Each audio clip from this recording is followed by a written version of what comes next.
Okay, so to bounce off from where Crick left off, the and there's been there was a really nice paper sent out, the research that's been commissioned by SAPC that brought together the issues around the NHI, and I'm going to talk a little bit about that and focus specifically on some of the training possibilities, but also just our very depressing situation in the training institutions, given our struggle to straddle the need for focused community-based care, and then to also prepare people in 1 year for providing thoughtful and a deeper way of working. So from Crick's, in the paper is brought out very nicely. These are the National Development Plan, which is aspirational. Is wanting to have by 2030 a life expectancy of 70, with under 20s largely HIV free, with the quadruple burden of disease reduced, and a reduction in infant mortality and under 5 mortality. And aspirational, it does not address very clearly the issues that people were talking about earlier around violence, substance abuse, and access to services. And the goal really is to try and increase access to equitable, quality, affordable, evidence-based mental health services, and to be offered by largely, in the way that Crick has spoken now, offered by non-professionals. Okay? And the NHI principles that I think apply to our conversation this morning are the last three, which is around affordability, effectiveness, and appropriateness, because we're wanting to look at what kind of models of therapeutic treatment work for the population in general. And I think the struggle really is about trying to blend a public mental health with private mental health. And the NHI, in trying to do this, has come up with lots of plans which are fairly scary for the private mental health, that they're going to scrap it, and for the public mental health, that more people are going to be doing poorer quality of psychological treatment. Okay. And so the challenge, I suppose, for us is around what in terms of analytic work, but also especially around training, is what kind of models can we train our students in that will allow us to feel satisfied that when qualified, when they shift from the M1 year, which is around a training year, 10 months of training, where we're trying to engender a rounded clinician that the Health Profession Council wants, who is trained in assessment, pathology, and as well as intervention, with short-term, medium, and long-term. How are we going to be able to do that in the 1 year, and then move them on into the psychiatric institution, where they have a psychological mindedness but work with severe mental health difficulties, and then go into the ComServe year before they where they're community-based and largely sent all around the country in primary healthcare facilities, or where they really very few resources, and they're the only people who are holding the mental health candle for the general population. And then finally, to just not before they burn out, pass out, and flee, to try and have them finish their thesis and register, to be able to come into a community of psychologists where they know post in the hospitals, and that where if they're in an urban center like Cape Town, then they will be competing with everyone else for the same number of clients, whose own medical aid budgets are shrinking. And I think part of what we're worrying about is that private practitioners are not going to be able to have full practices or earn.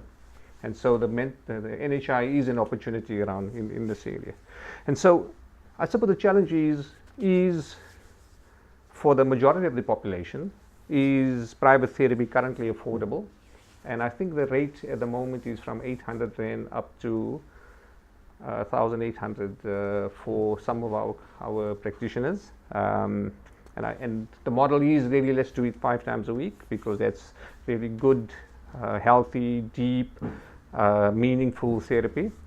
And then how is this going to be affordable for individuals whose struggles really around daily life, how they get to the clinics? And we notice that a lot in the clinic that we have at the university, where our students who are trained and seeing clients both at the university as part of their training, struggle to have clients who can have therapy for free for the year, but who can't get there.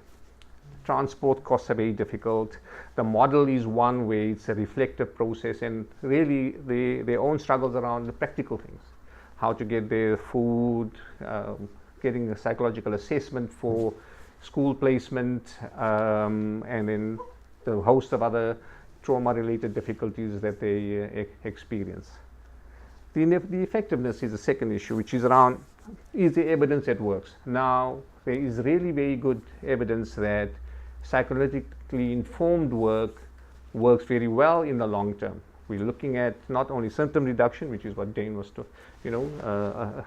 alerting us to in the work that's in the paper, but also we want them to have more personality change or structural change. So if the difficulties are difficulties of life, difficulties of survival, then having a model that is long-term in its approach, but then needing to be delivered in the short term or medium term is not going to be, it doesn't work very well. The appropriateness of it is does it address the context? Now, there's really good evidence that analytically informed long-term work can be packaged in a dosage size that will allow good change and sustainable change in countries that are focused with having that intervention. So we've had, if you look historically, in countries in South America, Argentina, Chile, where there's got a very rich history of psychoanalytic work, that they were able to package their therapeutic approach to address the issues around to address the needs of torture victims and torture survivors during the dictatorships in those two countries, and that being able to think about the underlying difficulty or I suppose to analyze the dynamics of oppression at that time and the dictatorships, and then help people not only in surviving but also think about a way that they can address their mental health, but in a within that contextual framework. Same thing has happened in Rwanda currently, where there are analytically trained people trying to offer service, but through multiple interventions, but also one following the other, that where they can address the deep-seated difficulties historically, which is resulted in the genocide, but also 20 years later trying to address how that process has been internalized, and how during periods of safety or periods of peace that those difficulties emerge. And I think we have a long history for ourselves here in South Africa, where there's a lot of unspoken and a lot of unspoken and unprocessed, which then replicates itself in social problems that we see. Okay. And so one of the things that I was asked a question once by a young student, and I have not been able to come to an answer for this, is that what is the use of psychotherapy when there is no food? And so where does one want to put one's resources when the struggles are really much more basic struggles of of survival rather than of being the worried well, and in trying to manage your own sense of who you are without an awareness of replicating this in your families. What is the use? And I haven't been able to come to a very good answer on that. I'm still ambivalent about where to put the effort, because my own training says that psychotherapeutic work and depth work is helpful. It brings about, I certainly am, for myself as a recipient of that, much better than I was before. And at the same time, it's about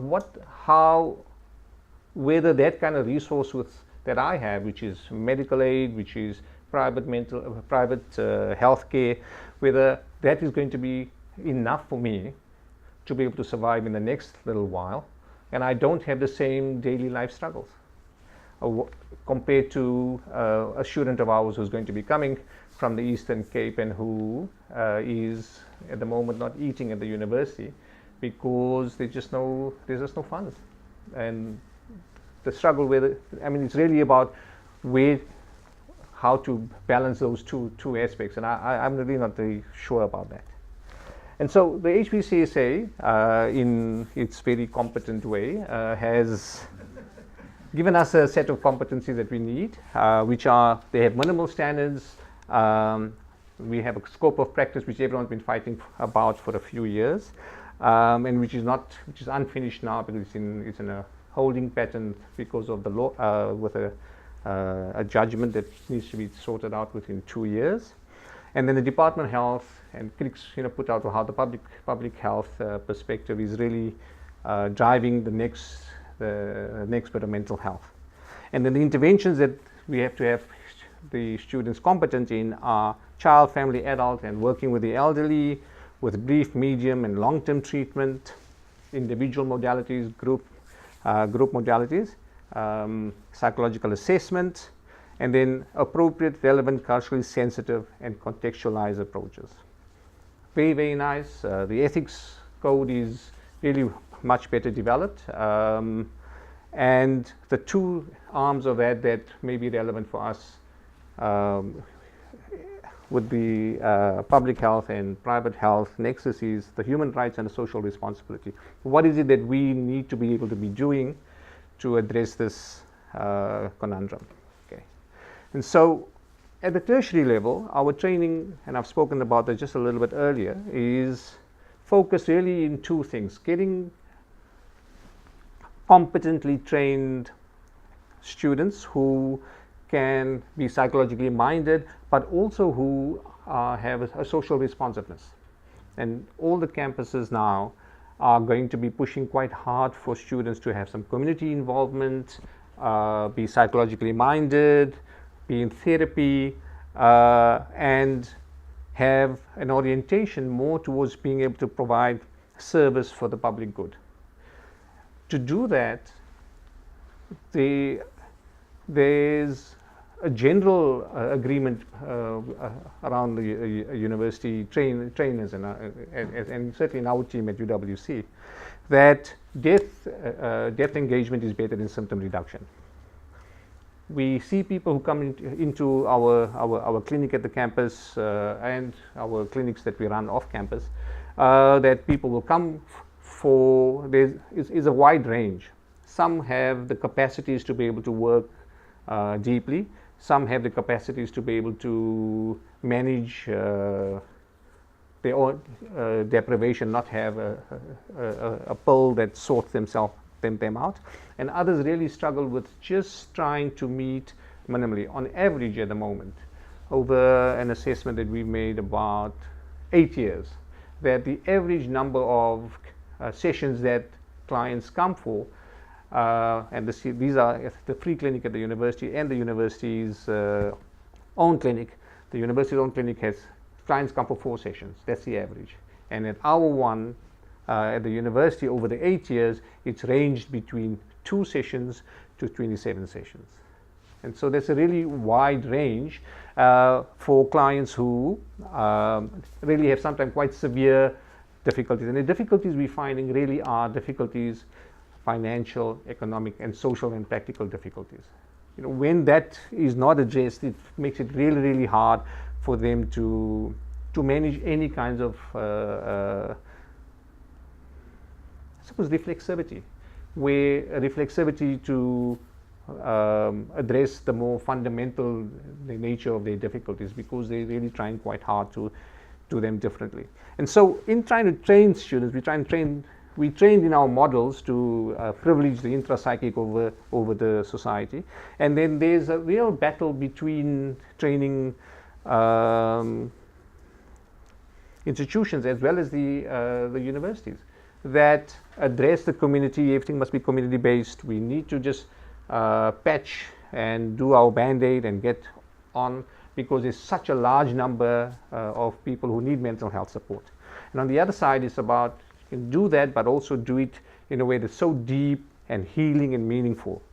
And so in trying to hold the individual practical and daily struggles in mind, there's a tension between what they need in the short term and what is really required for them to make kind of long-term changes that benefits them intergenerationally.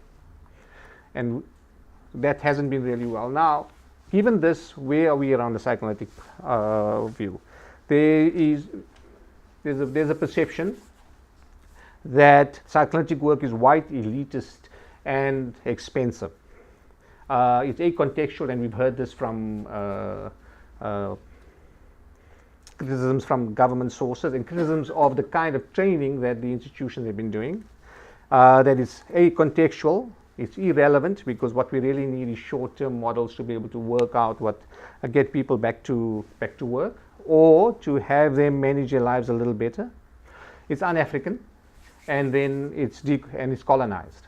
So there is a really big project at the moment that the universities are trying to work at in a very, very creative way of thinking about how to decolonize psychology. It's required. It's about thinking about how to change the fundamental framework, but also the historical roots that are seen to be as not addressing the historical legacy that our own frameworks, our own analytic frameworks, our own therapy frameworks bring.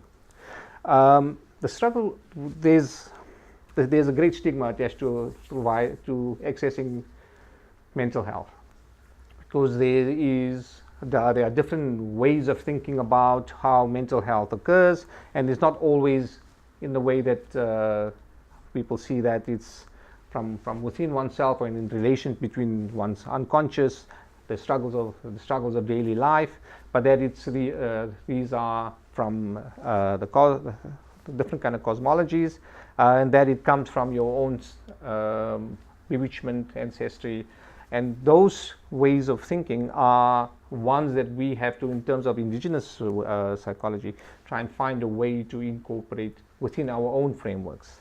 Okay, the National Health Insurance is asking for interdisciplinary and integrative work, and I suppose one of the things that we may want to chat a little bit about is about how to do that when we have competing worldviews.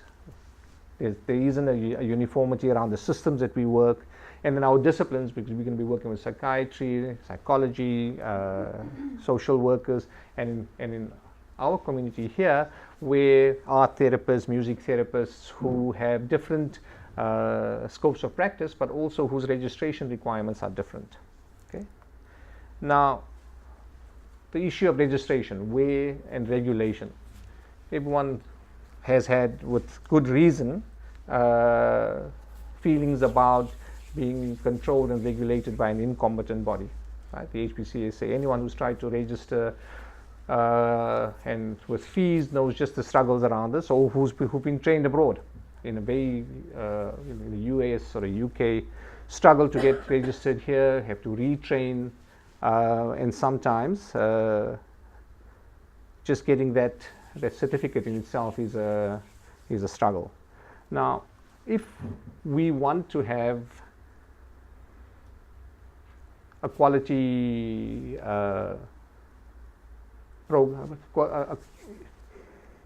if we want to have our quality assured about the kind of work that we do, then regulation is going to be important. Accreditation is going to be important. But in our community, it's not always there. We have a lot of people in our own community here of practitioners, both psychology, in registered counselors who are registered with the professional board, who do not sometimes work within their scope of practice.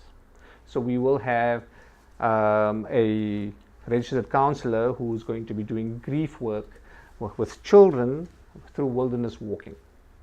Now, it's outside the scope of practice. It's not what you're supposed to do. There's no regulation, there's no monitoring of that. And it's just do a Google search, you'll find the Pinelands therapist doing this. At the same time, we also within our own community here, there are people who've been trained abroad in psychoanalytic work, but who are not registered and will not register but still practice. And so in a way, there's something that needs to be done to be able to address this, because we're not going to want the Department of Health, and I think Crick can talk about this, about who the single funder is, who's going to be the procurement agent for services in the NHI, when there's no registration. So I think that's going to be something that we're going to have to worry about. Okay. So Crick spoke a little bit about the possibilities within the NHI, and I want to flag 3 of them. And the first is around the clinical supervision. That in the requirement from Tracy Naledi's last slide, that at the primary healthcare level, community health workers who are within the clinics, NGOs who are trained and accredited, and we have such a wide range of NGOs who work with models, with offering treatment and care that's not always based on evidence, or even would be worrying for us who work in a therapeutic way.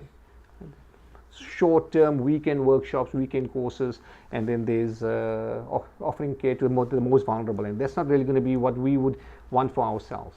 And so really it's something to try and upskill and help with the supervision, and bring to the public health arena the awareness of self-care.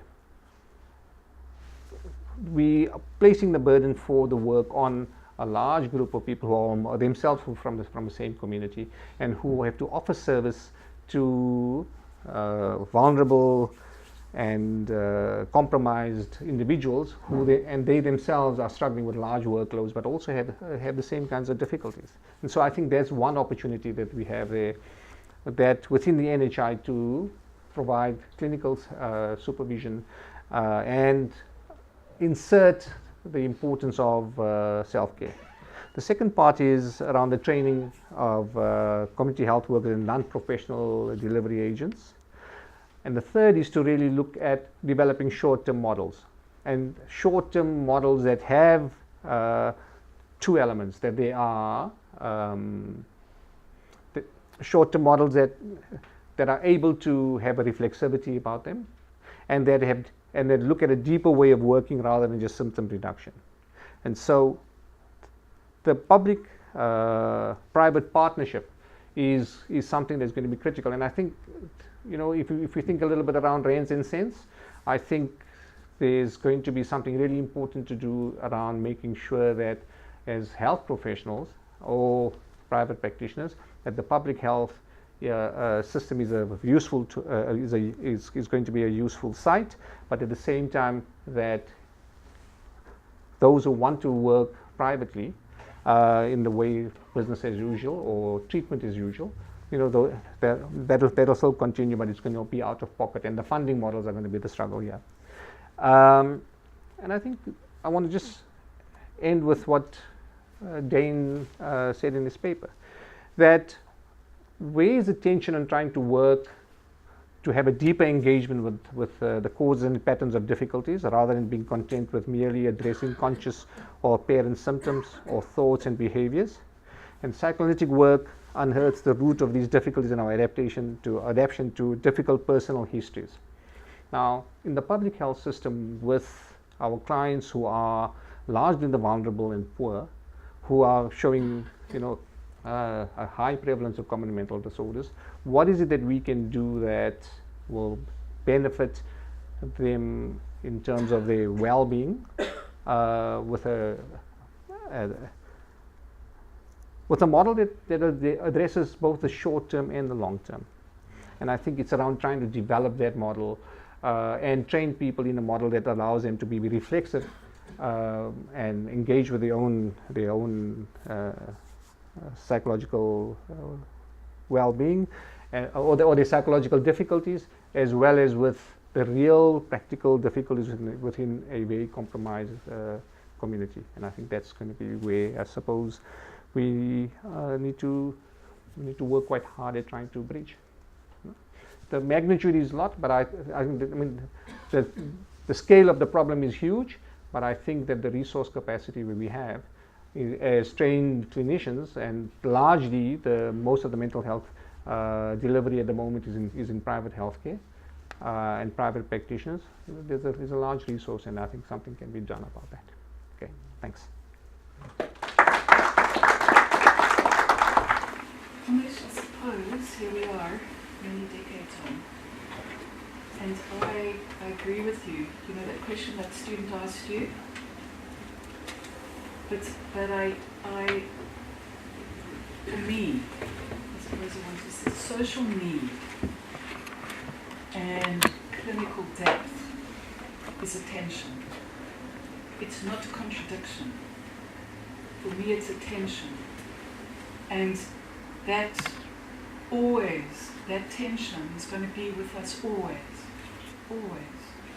So for me, it's not either one must feed everybody or you must give them 5 times a week on the couch, which has its place. But it's a tension, and it's a tension that we will have all the time. But I think it links, in fact, what I think you were saying, that is the sort of way you're trying to teach. But it's not an either-or. That was my one thing that came to mind. Another thing that I really want to say in terms of psychoanalysis, analytic work, it's a listening cure. It's a listening cure. So when I thought I don't know, Rick, I think it was in the one thing, the second thing, behavioral something, community health workers and behavioral. For me, the essential, and I'm sure that's what you do, in training, that it's the crux of our work is how to listen, how to create the space in an encounter which can be for an hour, that someone can feel with all your training and all your depth understanding, to get the child in the room. That's the one thing.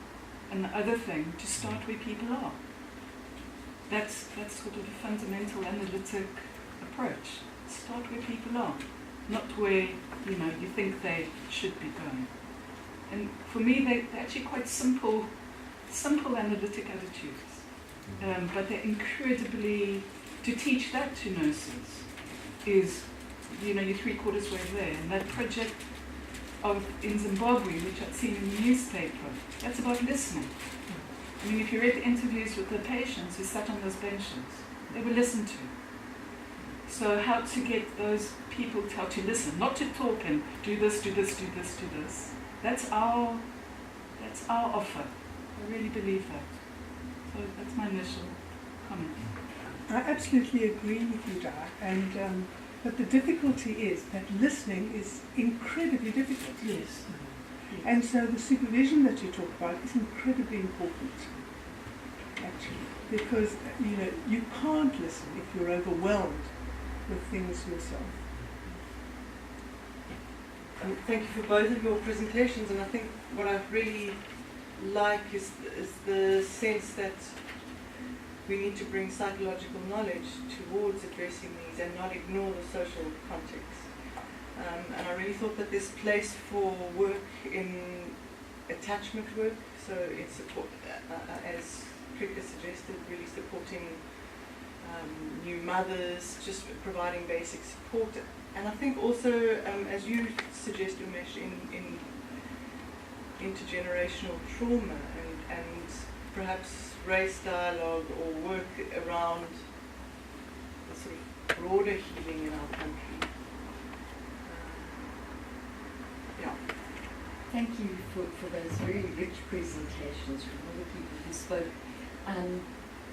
I felt an enormous sense of relief listening to you and just thinking, at last the universities are addressing training, because it's ridiculous to train students to do A and then send them out to B. It's just, and I think we have to be very self-critical as a profession, so I'm certainly not attacking the universities per se, but it took the Fleece Must Fall campaign to look at decolonisation and say, what are we doing? What are we teaching people to go out and train as? And I think as a profession of mainly private practitioners, the people in this room, but many in the SAPC want to help. We really want to help. But it's very hard when you're earning a living to know where to slot in. Whereas, you know, it's wonderful to have people in research institutes and universities who can say, okay, we need somebody to do this training. You know, who can put up their hand? But it's very hard to organise that and to have the kind of the space to do the sorts of analyses that you're doing. You know, so it's a wonderful, it's not just private public, it's also with universities, with academics, with research institutes, that we need to strengthen those. And I mean, Alma Ata was in 1978 looking at primary health care and secondary and tertiary. And what have we done as a profession to develop each of those levels? But, you know, we need to upskill ourselves as professionals to really know what does it mean to supervise when you're coming from a different context into a situation where people are really facing these kinds of challenges that have been identified on the ground. So there's a huge need for our own upskilling and humility in this. Sharon, and then maybe we can both respond. Yeah, I was saying to Kathy right at the beginning when James started to speak, Kathy, isn't it lovely to just sit and listen to this way of speaking? Because I work in a public hospital, and this is not what I hear every day. It's an assault on my senses, the way people speak. You know, and then I don't speak about the new language for you at the workshops, which I get thrown at me on a daily basis. And I am expected as a public psychologist to embody those efficiencies, etc. It's an assault. Then going to your presentation and the intergenerational violence that we experience, and your comment about listening. What you were saying reminded me that we're speaking from different perspectives. So what is our role in translating that beautiful psychological speak, which I can listen to all day, into the violent environment that is not about the way we think? How are we going to help people to listen to us about the psychological lives of the population of South Africans, of the intergenerational violence we've experienced and the reaction now that we're in peacetime, you know, to that? How are we helping to show why that's happening and coming up with suggestions that can help us move forward? And then the other side of listening is our clients. And I think for me, a very important principle which we need to shift to is looking at the nature of our relationship with our clients. There is a particular way of working in individual therapy, but at the end of the day, we want that client to have a fuller, better life. How can we apply that model to a group, a community, a population who speaks to us at the level of the community about, you know, start where people are, you said.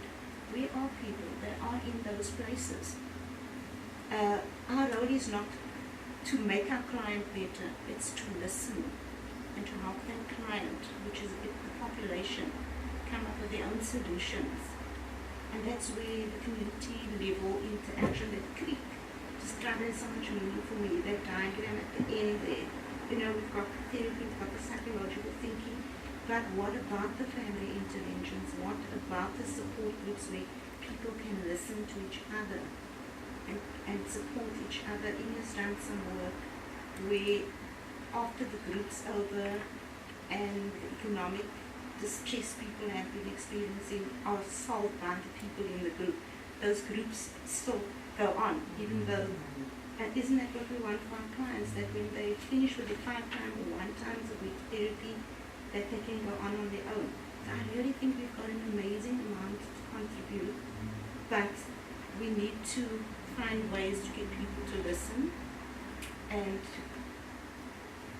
also to listen to the different story that is about, you know, not individual.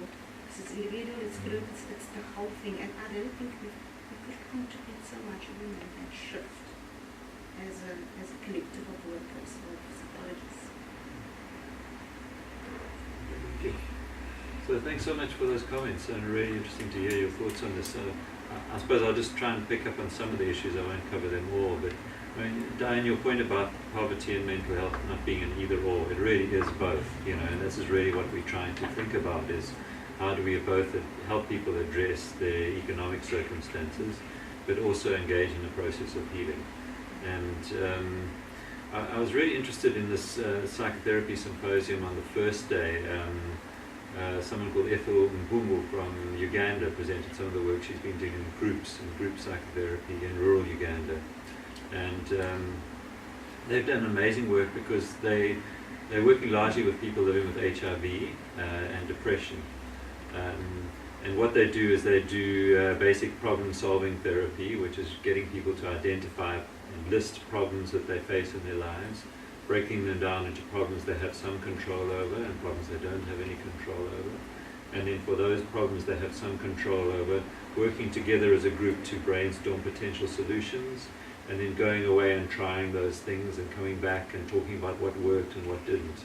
So what that does is, as you know, a whole lot of meta skills, which is about capacity to reflect, capacity to listen together, capacity to try and separate out overwhelming feelings from the capacity that we all have to manage and cope in some way. But what they have, and this is such an amazing element of this whole program, is in the final 2 sessions they have a livelihoods training component. So they help people to think about, well, how am I going to deal with my economic circumstances? Is there a job I can try and find? Is there a way I can start a business? And she gave these brilliant examples. People started goat farming, they've started planting crops. You know, a whole lot of poverty outcomes, and they're now evaluating the poverty outcomes. They've done a large trial, shown an impact on depression, now they're evaluating the economic outcomes. So it's really, for me, is about, how do you integrate these models of working with the real practical detail, difficulties. Developing ego strengths, exactly. Developing resilience, developing people's ability to cope. And I really think that listening is critical in all of this. Just one other anecdote I wanted to share. We've been doing this trial in Khayelitsha with training community health workers over the last 5 years or so. And we found an amazing response both in the intervention and the control group. The control group got 3 monthly phone calls. That's all they got. How are you? 10-minute conversation. Just wanted to check how you're doing in relation to those problems you told me about. And do you need any information about services? They also showed a remarkable improvement. In fact, we had a couple of nice encounters where the counsellor in the intervention arm of the trial contacted the participant to say, okay, we're going to start our first counselling session. And the woman said, I'm actually feeling quite a bit better since I spoke to that other counsellor. And the counsellor said, which counsellor was that? It was the field worker who did the baseline assessment, collecting information about depression symptoms. So having someone just to listen is really, very powerful. I'll leave it for there. There are lots of other things I could say. Yeah. It's the presence of someone who's interested. That's really what it is, and it's been shown in different places. Nixon is a little back. Nixon, someone who was at a university, student at the university, who came to my attention through one of my honor students. And Nixon is a refugee, he's got refugee status, and had terrible experience of violation and trauma. He walked from the DRC to South Africa, okay, and first to Sudan, where it was safe at that time, in the refugee camp, and then got here. SAPC has got service psychologists who offer service to therapy services, right, for free. Okay, thank you. And his experience of this was to, and the therapist saw him for a year. He found it extremely helpful. The single ingredient that for him was that allowed him to function was the relationship. Just to be with someone an hour a week or every 3 weeks, because he was not convinced always about the model. He was not at the place where he was able to work with the difficulties of that experience. He's still being traumatized about it, but it's just too much. And what was helpful for him was in the therapeutic encounter was that hour with the clinician in being able to sit and talk about stuff, and then as he could get to areas of his own experience, it was not going to be possible for him to work, and he would shut down. But what he then did also was he partnered, he got into a refugee group, refugee services group, where people with different refugees who were sitting together and talking about stuff in their lives, and this was through a off campus. And that he found was a space where it was unfacilitated, but was just with the group themselves, that was helpful for him to be able to have a sense of belonging. His whole family he had lost his entire family in a massacre in the DRC, and to have a sense of belonging, but to try and integrate that sense of belonging here as a refugee within a xenophobic culture, and that was very helpful. I suppose the anecdote is about two things. One is about sort of blended approaches. Different things work for different people, but the presence of someone who's interested in caring enough will make the difference. And the second thing is that other additional things can happen, so that the therapeutic intervention that we do as I suppose as specialists can be augmented when the client themselves, or when Nixon himself, are empowered about himself. And I think that shift is where, for us, is where the next little bit is going to go, because NHI for us is going to be reality. And what can we do to be able to be part of it, but also contribute in a way that helps us to stay true to our own frame, but also maybe expands the frame just a little bit. I was reminded now there was in the training in the M1, and Louise knows about that Alexandra clinic.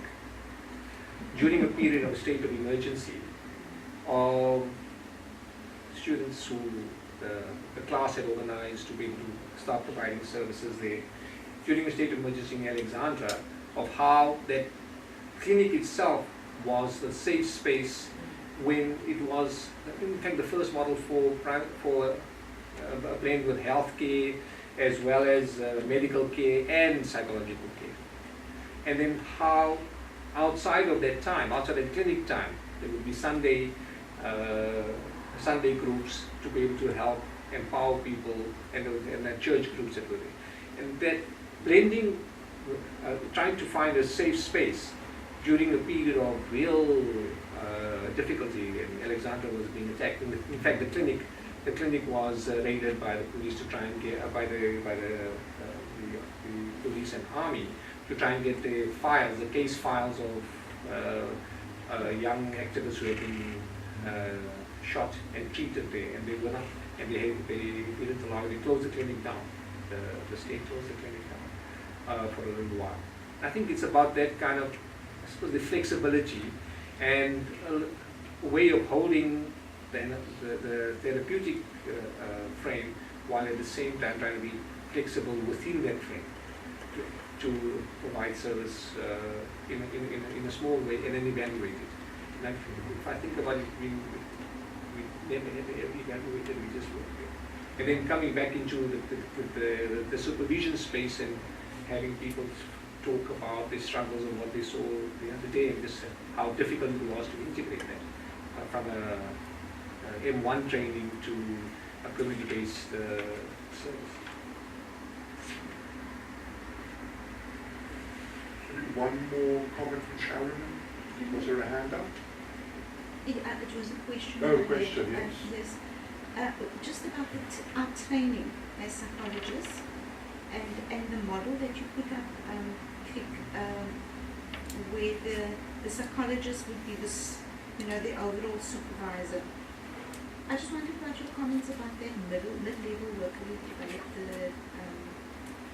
the registered counsellor, because I almost thought that the registered counsellor could play that role, and that our role should shift to say what you're doing, or what we're talking about, which is service development, developing that listening culture, bringing psychological practice into institutional thinking, and doing the actual research that informs our services development, and being an overall consultant. But because, for example, we're having to do that in the public service and deliver the direct service, and how much time do you have to do that? Isn't a registered counsellor somebody that could help us with that to free us up for the other work? Yeah, I mean, it's something certainly we can discuss. My concern with the B-Psych counsellor is that they have 4 years of training, and it's really basic counselling training. They don't have training to be supervisors. And I don't think there's scope in their program even to have training for them to be supervisors. I think they really need to be the delivery agents. And psychologists could be the trainers, supervisors and supporters for them. I think what's not yet differentiated properly in the model is the role of the B-Psych counsellors from the lay community health workers. So I think they are very different levels of skill. I mean, we've seen from trying to work with the lay community health workers, it's very tough. And these basic listening skills, which we were talking about, are not things that most people get intuitively, and they require a lot of work. So I think there's definitely a role. It's a travesty actually, the B-Psych counsellor, because there's all this training going on there. All of them are out there.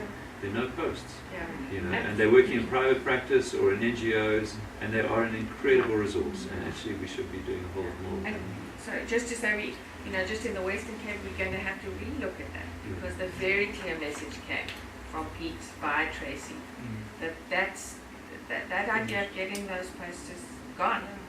It's not going to happen. And I mean, a lot of that model was built on the idea that we would get registered counsellors into the Western Cape. And it seems like it's not going to happen. Well, It's not, and I agree with what Sue said yesterday, it's not that we continue to push and we continue to moan and we continue to raise awareness, but for the foreseeable future, it looks as though it's not going to happen. So then we're going to have to we must keep relook. fighting that battle. Of course, I know we will, but in the meantime we have to go on, and so we have to relook at that. 10 years ago, they said we'll have no psych beds in the district hospital, beds in the model now. Yeah. They're busy building those places. So we'll just keep on for another 10 years. and the ongoing battle at universities, because no universities are trained in B-Psych. We close our B-Psych down as well, just for the capacity. And the two private institutions that were, the two campuses are now coming to an end.